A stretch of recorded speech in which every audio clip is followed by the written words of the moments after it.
bienvenue dans Totalement Fibré. On se retrouve, vous voyez, à 4 autour du plateau. On a déconfiné Max, qui est avec nous aujourd'hui. Bonjour Max, tu vas nous parler de quoi? Salut Olivier, alors je vais vous parler de la relance en termes de recrutement sur la fibre de Free et un dépassement d'objectifs. Puis j'accorderai un coup de cœur à Free. C'est rare de mon côté, mais ça sera. On voit ça tout à l'heure. Dimitri, bonjour Dimitri. Alors explique-nous toi ce dont tu vas nous parler. Alors d'une avance qu'a pris Free Mobile concernant une obligation. Et ensuite, j'ai fait une petite démonstration d'un nouveau service arrivé sur Freebox. Ok, merci, on voit ça tout à l'heure. Et on termine par notre petit Lucas. Bonjour Lucas. Bonjour Olivier. Tu vas nous parler de quoi? Alors moi je vais parler un petit peu justement des retards, pour le coup, de certains retards qu'a pris Free par rapport à ses annonces. Et je vais également attribuer mon petit coup de gueule de la semaine. Ok, merci beaucoup. Donc on commence comme chaque semaine, vous le savez, avec le gros dos. C'est le dossier de la semaine. Vous le savez, durant le confinement, les opérateurs, que ce soit Free ou les autres opérateurs, ont pris un petit peu de retard ou au contraire, on continue à avancer durant le confinement. On va faire un point sur les projets de Free et on a des bonnes nouvelles et des moins bonnes. On commence avec Max avec une bonne nouvelle. Tout à fait, donc la fibre de Free se démocratise de plus en plus et l'opérateur peut se targuer d'avoir dépassé le cap des 2 millions d'abonnés. Alors visiblement début mai, selon les estimations de François 04. Alors l'objectif de 2 millions d'abonnés FTTH d'ici la fin de l'année est donc d'ores et déjà rempli avec 8 mois d'avance. Alors certes, la crise a eu un fort impact en termes de déploiement et de recrutement chez l'opérateur, mais bonne nouvelle, Free a relancé la machine en matière de recrutement. En un mois, l'opérateur aurait recruté 120 000 nouveaux abonnés. C'est davantage qu'avant la crise, donc c'est assez conséquent. Alors aujourd'hui, Free compterait 2,2 millions d'abonnés FTTH et il faut noter qu'en règle générale, sur les nouveaux abonnés, plus de la moitié sont issus de nouveaux recrutements et non de migration. Donc Free cravache vraiment pour limiter la casse au deuxième trimestre. Ok, donc Free en avance sur la fibre, Free en avance aussi sur la 4G+. Voilà, donc même 2 ans d'avance, en fait, le processus pour l'attribution des fréquences 5G a été avancé en vue d'une attribution durant l'automne et d'un lancement commercial avant la fin de l'année. Et l'ARCEP, parmi les obligations liées à cette attribution des fréquences 5G, a indiqué une amélioration des débits. Le New Deal avait apporté une amélioration de la couverture, là c'est une amélioration des débits. Donc d'ici 2022... Les débits sur la 4G. Voilà, sur la 4G. D'ici 2022, les opérateurs devront donc proposer la 4G+, sur 75% des sites. Et Free, d'après les données de RNC Mobile qu'on va vous montrer, a pris donc 2 ans d'avance, parce qu'il propose, mine de rien, la 4G++ sur 81% des sites, et la 4G plus sur plus de 93% des sites. Donc, oui, il a déjà dépassé les objectifs avant même les 2 ans accordés par... Avant même qu'ils aient été fixés d'ailleurs. Ouais, avant même qu'ils aient été fixés. C'est rare. Il part déjà bien. D'accord.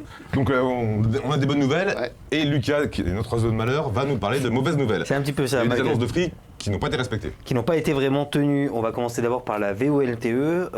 Déjà en juin 2018, souvenez-vous, Xavier Niel annonçait que Free allait se pencher sur le sujet.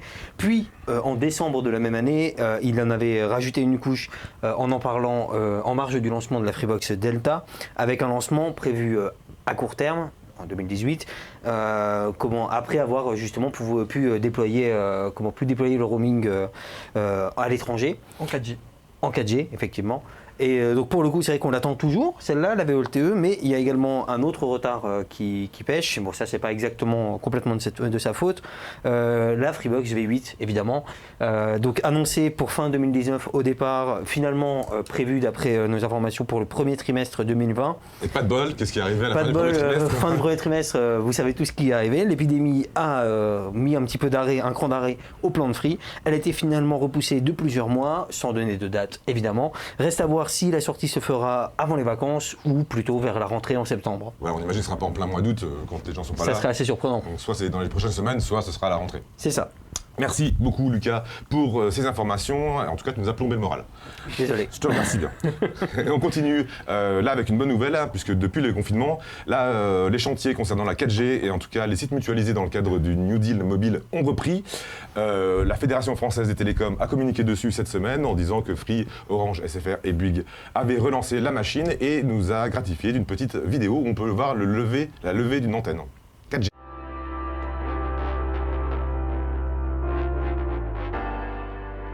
On a jugé que le programme New Deal avait une importance toute particulière qui méritait qu'on mette énormément d'investissements et d'efforts pour poursuivre son déploiement malgré tous les aléas qu'on rencontre.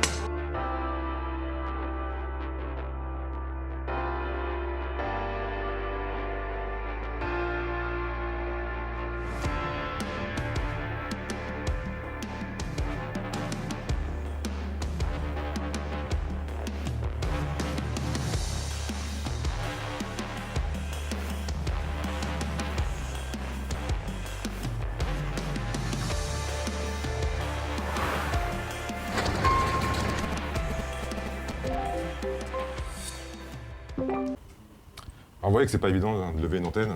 Tu y arriverais toi, Lucas? Franchement, 2-3 heures de préparation et je m'en occupe tout seul. Ok, bah oui. T'es confiant, ouais. Ouais, t'es vachement confiant, je Alors crois. bien sûr, bravo à eux. hein. On continue avec notre rubrique Up and Down. Comme vous le savez, chaque semaine, on vous donne nos coups de cœur ou nos coups de gueule. Max va nous parler d'un up. D'un up, Puis on s'inscrit.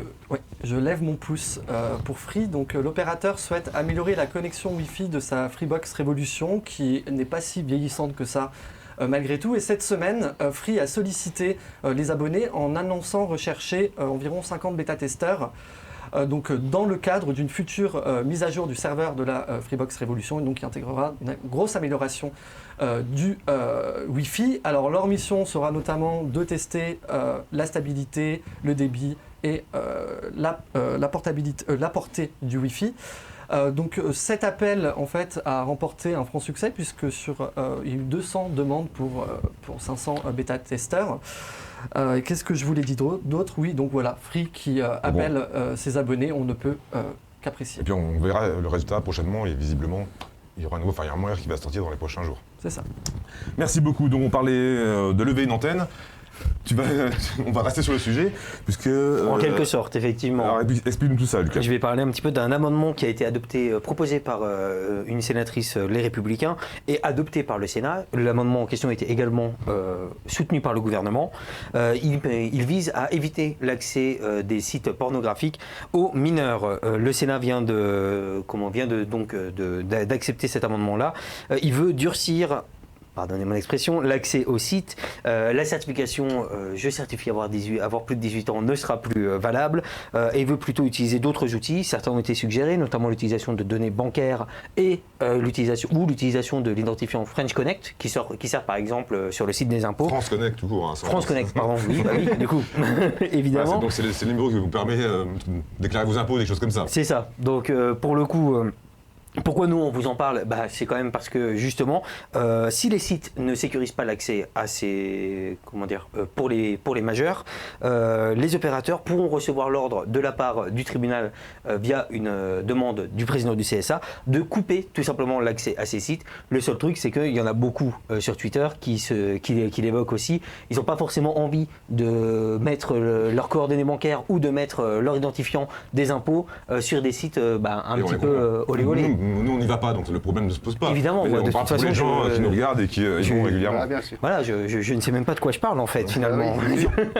Non, voilà, Pour l'instant, c'est pas encore validé, il faut que ça passe Non, devant c'est pas encore l'Assemblée, validé, évidemment. mais c'est soutenu par le gouvernement. Il y a des gens qui ça parce passe. que justement, Emmanuel Macron, lui, il avait urgé les acteurs du numérique à trouver une solution pour éviter que les mineurs puissent être en contact avec ce type de contenu.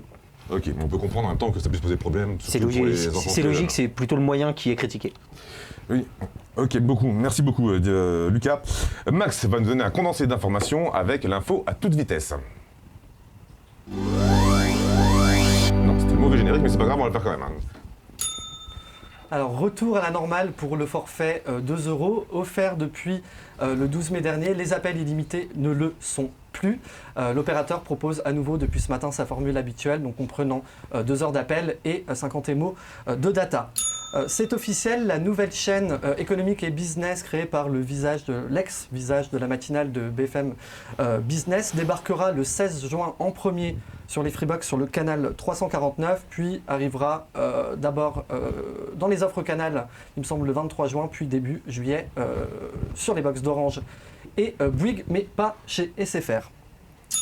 Alors on continue, Free enchaîne les ventes privées, il ne fait que ça. Donc après avoir mis fin à son offre Free Mobile cette semaine, l'opérateur récidivera ce soir à 19h avec une nouvelle offre. Donc il s'agira sans doute encore une fois de son forfait 100 Go avec un smartphone offert, le tout pour un engagement de 24 mois. Et dans le même temps, la vente privée Freebox Révolution avec Télé by Canal proposée à 9,99 € pendant un an était prolongée jusqu'au 15 juin. Et enfin, Bouygues et son appel et sa demande d'un report de la 5G n'a pas été entendu par l'Arcep qui a annoncé hier la tenue des enchères 5G. C'est toujours pas très précis, mais ça se précise quand même, entre le 20 septembre et le 30 septembre. Dans le même temps, l'Arcep a levé une obligation. Les opérateurs ne sont plus contraints de couvrir au moins 2 villes dans l'Hexagone d'ici la fin de l'année. Et on attend donc le lancement des nouvelles offres d'ici fin 2020. Ok, merci beaucoup Max. On vous l'a promis tout à l'heure, un nouveau service qui est arrivé sur la Freebox et Dimitri va nous le présenter. Mais en fait, Alors, il y a un jingle ou pas? Voilà, c'est le même. donc après un bras de fer, Altis et Free ont signé un accord donc en septembre 2019. À l'époque, Free ne voulait pas payer pour des chaînes gratuites sans valeur ajoutée. Donc finalement, les chaînes sont revenues sans qu'il y ait de paiement par rapport à ça. Mais entre-temps, on a vu aussi des services à valeur ajoutée arriver. En mars dernier, il y a 01net TV qui est arrivé, donc c'est une chaîne pour les technophiles, pour ceux qui connaissent. Et là, plus récemment, il y a le replay de BFM Business qui est arrivé sur Freebox. Cette semaine. Cette semaine, oui, pardon. Et du coup, je vais vous montrer à quoi il ressemble. Alors, donc vous allez dans vidéo, là on vous montre sur la Freebox Révolution. Donc, Mais bien sûr, elle est dispo sur toutes les box. Hein. voilà. Freebox Replay. Et là, vous allez aller du coup tout en bas. Alors ça parle d'économie, mais pas que. Hein. Voilà. Il y a Stéphane Colomb, Tech Co, il y a leur Ah bah vas-y, montre-nous tout ça. Edwige Chevrillon, enfin, Nicolas Dose, les experts, on va retrouver plein de choses. Ah, c'est bon, j'ai trouvé. C'est juste au-dessus de ta tête. Voilà. Non, bête. Hein. Voilà, donc vous avez une interface assez classique pour tout ce qui est service de replay quand il n'y a pas une interface C'est dédiée. l'interface de base de. Voilà. de Donc Free. les contenus restent là pendant 7 jours, donc vous avez les plus vus, vous avez en fonction des jours, et ensuite vous avez en fonction des émissions et donc tous les programmes. Voilà. Donc on voit qu'il y a Culture Geek par exemple. Anthony Morel par exemple, il y a Nicolas Dose avec les experts. Enfin, voilà. Donc pour ceux qui s'intéressent à l'économie, et donc c'est disponible. Gratuitement. Tous les Freenotes, pas forcément dans TV by Canal, pour tout le monde, C'est gratuit. et c'est gratuit. Et Ok. on peut ajouter aussi, toi qui parlais de 01net TV, le replay va arriver prochainement sur la Freebox. Ok, donc un nouveau replay à venir. Merci beaucoup Dimitri pour ce test. On passe tout de suite à notre Free Fight, c'est le débat de la semaine. Lucas. Alors vous le savez, il y a 2 opérateurs qui ont lancé cette semaine et la semaine dernière des offres incluant un téléviseur. Tu vas nous expliquer un petit peu comment ça se passe, parce que c'est un petit peu nouveau ce genre de choses. On puis fait en goût plus, du c'est- cap, puis après on va en débattre. Ça peut rendre un petit peu confus puisque l'annonce s'est faite à quelques heures d'intervalle, le lancement à quelques jours. Donc d'un côté on a Bouygues qui lance son offre B-Box Smart TV. Donc en soi c'est une formule à 39,99 € par mois plus 49 € pour l'achat d'un téléviseur. Alors c'est 49 € pour l'achat d'un premier téléviseur, il y a 3 modèles en tout qui sont de plus en plus grands. Et donc de plus en plus cher forcément, vous vous en doutez à l'achat, mais en tout cas c'est toujours avec un prix assez compétitif. La particularité c'est qu'il n'y a pas de player dans cette offre, tout est sur une application qui est directement intégrée sur les Smart TV Samsung proposés. Et enfin, donc cette semaine pour le coup, SFR a lancé son offre Box Plus TV, donc pareil en plus les titres sont trop proches. Donc il s'agit finalement de ces offres assez habituelles, donc fibre premium et fibre Power hein, finalement. Mais le seul truc c'est qu'on a encore une fois 3 modèles et à chaque fois ces trois offres peuvent être adaptées. Déjà, à chaque d'abord le graphique, c'est pas super clair. C'est ça. Donc en gros là, il y a quand même une box, sauf qu'il y a un téléviseur. Il y a quand même un player, sauf qu'il y a un téléviseur. Et le truc, c'est qu'on a toujours le choix avec 3 players, mais les prix diffèrent à chaque fois. Donc je ne vais pas pouvoir toutes vous les présenter. Par contre, tu as fait le calcul, et est-ce que ces offres sont intéressantes? Est-ce que ça vaut le coup plutôt d'acheter un téléviseur? Pour le coup, par exemple, on avait fait le calcul pour Bouygues Télécom en comparant avec la Freebox Mini 4K. Si vous achetiez un téléviseur connecté de 399 €, c'est la valeur du premier. La différence était en faveur de Bouygues jusqu'à 2 ans. Donc, inclus ces 2 ans-là. Donc pour le coup, c'est quand même plutôt une bonne affaire pour Si on reste pouvoir moins de 2 échelonner. ans, ça vaut le coup. Au-delà de C'est ça. 2 ans, ça vaut pas le coup parce qu'effectivement, on Au-delà de continue 2 à ans, payer 40 ans. mais pour le coup, justement, l'engagement ne dure que 2 ans. Donc Donc chez Bouygues, pourquoi pas. c'est intéressant. Chez SFR, est-ce que c'est intéressant? chez SFR, le truc, c'est qu'ils présentent ça un petit peu comme des télés très peu chères. C'est-à-dire qu'on a par exemple un téléviseur qui est présenté comme étant à 1 € puis 8 € par mois pendant 24 mois. Le seul truc, c'est qu'on a vu qu'ils avaient augmenté leur forfait de 10 € chacun au sein de ces offres. Les forfaits n'ont pas changé, mais il y a 10 € en plus, mis à part quelques bonus qui ont un peu de mal quand même à justifier les 10 € Donc en supplémentaires. fait, on paye les téléviseurs, on les paye dans l'abonnement. On paye quasiment le téléviseur dans l'abonnement, le prix est assez proche. La réduction est toujours là, mais beaucoup moins notable que ce qui est présenté. Donc SFR pêche quelque part, encore une fois, j'ai envie de dire, en termes de transparence, parce que faire miroiter en fait une offre où le futur abonné va penser payer vraiment moins cher la télé, parce que le différentiel est énorme en fait dans la présentation de l'offre d'SFR, et finalement à offre équivalente, donc je parle de la partie Internet Box, l'abonnement est plus cher, donc Oui. finalement il paye sa télé et la réduction est grosso modo de 70 €. Bon, ça reste 70 € de réduction au final. Sur la première année. C'est ça, parce que sur les 2 ans même. sur les 2 ans tout bêtement, parce qu'il y a 10 euros, donc comme j'ai dit, il y a 10 euros de plus sur l'abonnement, et pour le coup on Alors, avait fait le calcul.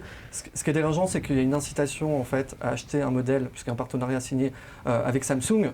Alors en fait, un futur abonné SFR pourrait prendre un abonnement fibre lambda, acheter un téléviseur 4K d'un autre fabricant que Samsung, peut-être moins cher. Sûrement En moins promo, cher. par exemple. en voilà. promo. Ouais, parce que finalement, quand on voit, au départ, il présente le coût du téléviseur à 240 euros pour le plus bas et pour le plus bas prix. Mais pour le coup, on a, avec les 10 euros en plus, on a quand même finalement un téléviseur qui, à la fin, vous coûtera 480 euros au lieu de. Voilà, donc là, c'est vraiment pour moi une stratégie marketing. Bouygues, c'est un petit peu différent dans le sens où il y a une proposition. Oui. Il y a une innovation, critiquable ou pas. Et il y a vraiment un lien entre, puisque la box dématérialisée est intégrée dans le téléviseur connecté, il y a vraiment une recherche et on propose quand même une offre qui est recherchée complète. C'est ça, donc c'est quand même beaucoup plus complet et en plus beaucoup plus transparent, comme tu le disais, que SFR. Et toi, Dimitri, qu'est-ce que tu en Moi, vous penses? avez mon avis, quelle que soit la solution proposée. Pour moi, chacun devrait rester à sa place. On ne mange pas les deux. Moi, j'aime bien ne pas dépendre de l'opérateur pour mon téléviseur. Enfin, Oui, voilà, parce que le choix est limité, hein, que ce soit chez Le choix est Bouygues ou que ce soit chez limité, SFR. C'est On a toujours trois Voilà, modèles. il suffit d'attendre toujours chez Samsung. parfois les soldes sur internet et on a un téléviseur beaucoup moins cher Franchement, et du coup l'offre oublie forcément le coup. pour moi, on ne mélange pas tout. Pour moi, D'autant plus que les offres ont été lancées un mois avant le lancement des soldes finalement, donc ça pourrait peut-être impacter un petit peu leur vente, La- ces offres-là. La stratégie reste en mettre plein les yeux Oui. pour recruter. Mais ça ressemble un petit peu à ce qui passait sur le mobile auparavant quand il y a les smartphones subventionnés. Pas On cher, avait un finalement, smartphone pas c'est cher et ça, finalement on on paye deux payait fois un le prix, forfait beaucoup plus cher, ce qui est un peu le cas là. Un petit peu, oui. Ce qui est exactement le cas là même. Voilà, donc à vous de faire votre choix en tout cas, hein, c'est des offres qui oui, existent. Donc faites les calculs, nous on les a fait, vous pouvez les retrouver sur universfreebox.com. Et pas que ça, parce qu'il y a plein d'infos toute la semaine, du lundi au dimanche. C'est ainsi qu'on va se dire au revoir pour ce week-end. On se retrouve évidemment dès ce soir sur Universfreebox et toute la semaine. Et pour Totalement Fibré, c'est le vendredi prochain. Ciao!